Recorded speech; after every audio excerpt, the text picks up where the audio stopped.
1110 KBND Radio News Time is 5:06, and a very good afternoon from the News Center. I'm Dave Adams. And let's go to the News Center also in Kelly Blyer. Good evening. Our top story tonight. More than 300 bills have been proposed in the current special session of the legislature. Central Oregon lawmakers Senator Chris Telfer and Representative Gene Wisnett both voted not to have the current emergency session. They say this session was supposed to have dealt with the consequences of voters not passing measures 66 and 67. Voters passed those measures, so Telfer says having a short session now is giving a chance for bad legislation to be passed. People don't even have time to get over here and testify. The grassroots aren't even aware of some of these bills that are flying through here. It's ridiculous. It is crazy, some of the bills that we're getting. They're not well thought out, lots of unintended consequences. It's a bad way to run a state. Telfer says on the positive side, some of what she calls the bad legislation will simply die in committee because there's not enough time to fix them.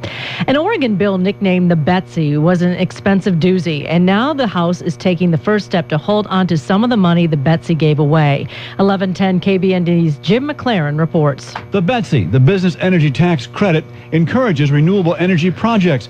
But as Representative Phil Barnhart points out, when a business or an individual takes a tax credit off of their taxes, it directly reduces our income. And that loss is going to be sizable for a state with a cash shortage. The expenditures in this biennium are $235 million, and the expenditures for the next biennium, our estimate is $374 million. Those numbers just a guess due to the complicated structure of the credit. They could go higher. The new bill aims to hold on to the money the state can't afford to lose. The Senate votes next. Jim McLaren, 1110 KBND Radio News.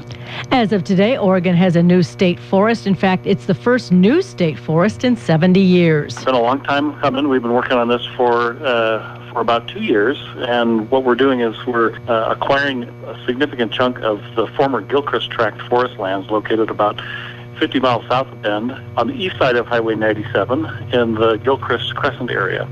Department of Forestry State Projects leader Doug Becker says the 43,000 acres has been heavily harvested. Most of this new forest is made of young stands of trees. The purchase was made possible through lottery dollars. The state is looking at purchasing another 100,000 acres of nearby land as well.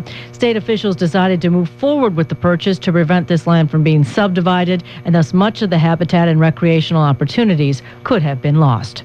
The community will get several chances to voice what they want the Bend Airport to look like in the future. Airport officials will soon start work on a master plan that will reflect all the aviation changes in the city over the last several years. Airport manager Gary Judd says the new plan is really needed. Since the last one was put together, we've had Cessna, come and go. We've had Epic build out. We look for those things to recover in the future. We're going to have a new parallel taxiway on the east side of the airport. If we're successful in one of our grants, we may actually have a heliport at the airport. We've got additional land. Because of the new taxiways, we're going to have additional land that's now accessible. And that master plan really didn't address any of those in detail. Work on the new plan will start in April and should take about a year to complete. There will be several public meetings for residents to express their opinions. Eric Strobel with the Economic Development for Central Oregon addressed the Bend City Council Tuesday night, suggesting the city approach Cessna with the idea of leasing their building rather than selling it. Strobel says apparently Cessna is not against the idea. And it sounds like they are open to some, thinking about options. I think that's probably for Colliers to handle, and we'll be talking with Colliers and making sure that they follow up. Colliers International is the realtor handling the building. Last year, Cessna closed down its facility at the Bend Municipal Airport, putting about 300 people out of work. Strobel says getting another airport-related business in that space could bring some new jobs to the area. Best-selling author Greg Mortensen, the author of 3 Cups of Tea, will be speaking at several forums in Bend tomorrow. Thursday night, he will be speaking before a paying audience at Bend High School. But earlier in the afternoon, Mortensen will be speaking to 600 students from across the Bend Lapine School District who were selected to attend this special assembly at Summit High School. He'll be talking about his program Pennies for Peace that raises money for schools in Afghanistan and Pakistan. Karen Allwood with COCC helped bring Mortensen to Bend for these talks. You think about it, a penny here is worthless. It has more value in Pakistan and Afghanistan, but if you collect all these pennies that most people don't pay attention to and put them all together, we have the possibility of creating educational opportunities by building a school in a community where there simply is no school.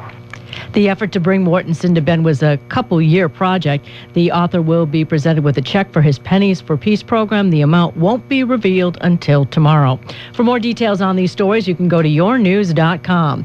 I'm Kelly Blyer, 1110 KBND Radio News.